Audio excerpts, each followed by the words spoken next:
what was the crowd like, and what kind of response did he get?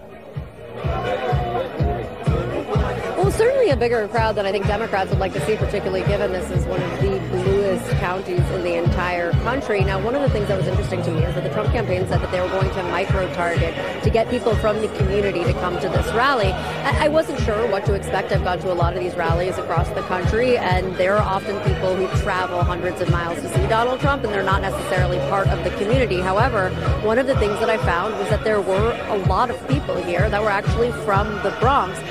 Where are you from? The Bronx, actually. I'm originally from the Bronx and from New York. I'm from the Bronx. Right here in the Bronx, New York. This is home, right here. I want to join you in having the Bronx great again. Please accept this Democrat, this black Puerto Rican with a kinky hair and a broken English. Please accept my endorsement for you as a president. Thank you very much.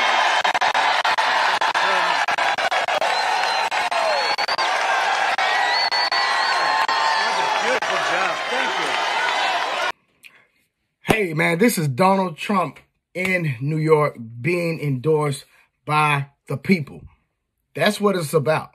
The government should not run a country. It's the people. The government should see what the people desire and see what the people want based on their wants and needs and try to cater to the people that support them. Without the people, there is no government at all. So that's just like in a lot of these different other countries where they don't have government. The government actually, the communities run these small third world countries. The communities. And the communities makes up the state, the country, the neighborhoods, all of the above.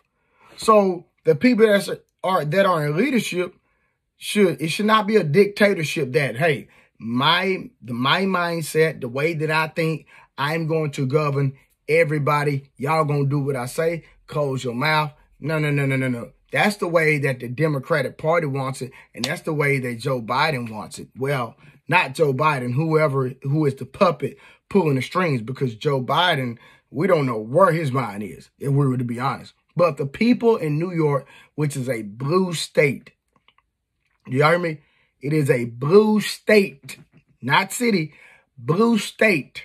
The people want to make America great again because the decisions of that sanctuary city, the decisions that the people in leadership have made has affected the people. And right here, you are seeing the people being affected.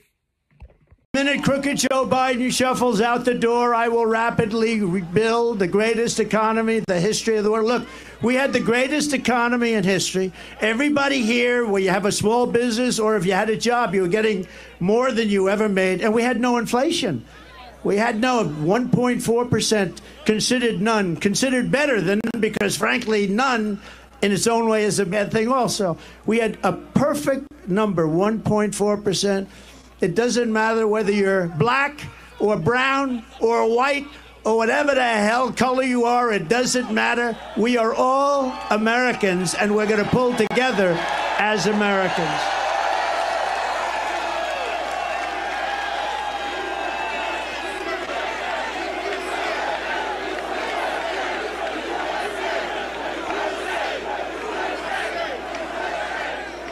Down to $1.87 a gallon, and actually times when it was much lower than that. We had a record low poverty rate for black Americans and Hispanic Americans. We had the best poverty rate in terms of the positive number ever in our history for black Americans and Hispanic Americans. We lifted 6.6 million people out of poverty. Nothing like that has ever happened in our country. And the real middle class income rose over $6,000 a year. Think of that. Under Biden, it's a disaster. Real middle class income has fallen over $2,000 a year. That's a lot. That's a difference of $8,000. Real earnings for African Americans are down 5.6%.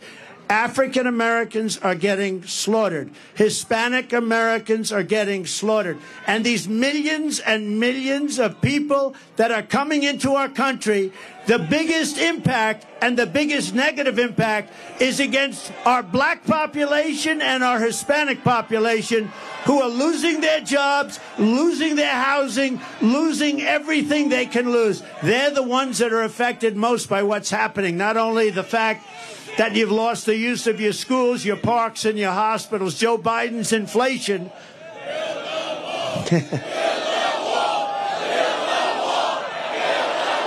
they have that? Do they have it? Y'all see that?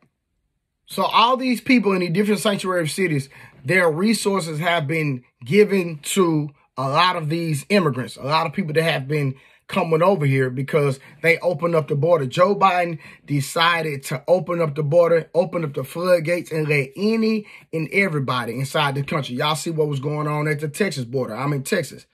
They just let them all come over here. And Greg Abbott, when they were coming in, he was shipping them to Chicago, shipping them to New York. And if you go do your research, I need everybody that watch this video, go do your research, because a lot of times y'all just want to watch certain videos, CNN, MSNBC,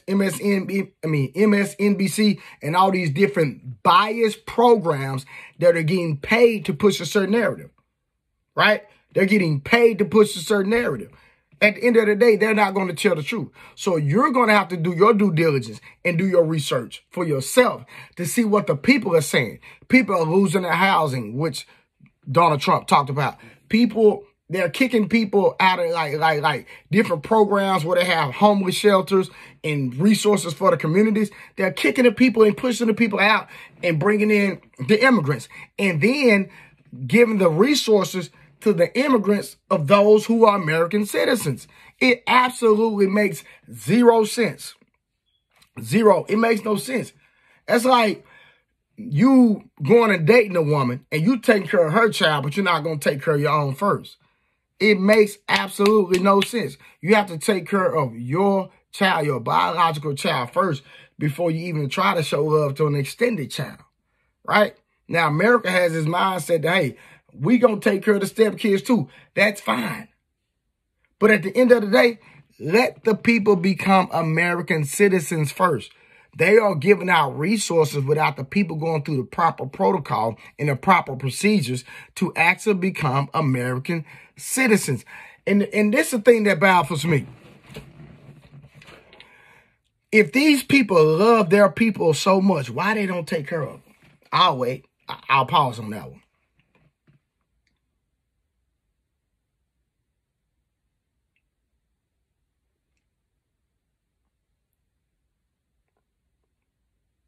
Because you got so many people that are proud to be a Mexican. They're proud to be a Indian. They're proud to be from these different countries. Well, if y'all so proud, then why don't y'all country take care of y'all? Why do y'all have to come seek asylum in America just to have some type of civilization? Somebody make it make sense to me. That's my only thing. So when Donald Trump talks about making America great again, I totally get it. He's saying take care of home first. Take care of the American citizens first before you try to take care of somebody else. Basically, that's what he's saying. Okay? And you cannot deny, listen, gas was down to $1.87 when Trump was in office. Not only that, you have to also put into thought that COVID hit. We dealt with a pandemic for the first time in my years of living, to the extent where it affected everyone in America. Well, not just America, the world, where the entire country shut down. And then there, in other different countries, it affected them where some of these countries shut down. So so if that wouldn't have never happened, he got gas down to $1.87. Then he had to allocate different resources that were meant, because he was putting all these different tariffs on these different countries, making them pay up. So he had to deal with all that and still got gas down to $1.87. Had the country flowing, still giving out money. People making more money than they ever met made in their existence in the government giving out money to the people. So just think about if COVID would have never hit, the impact that Donald Trump could have potentially had outside of him having to pivot and deal with everything he had to deal with, plus on top of that.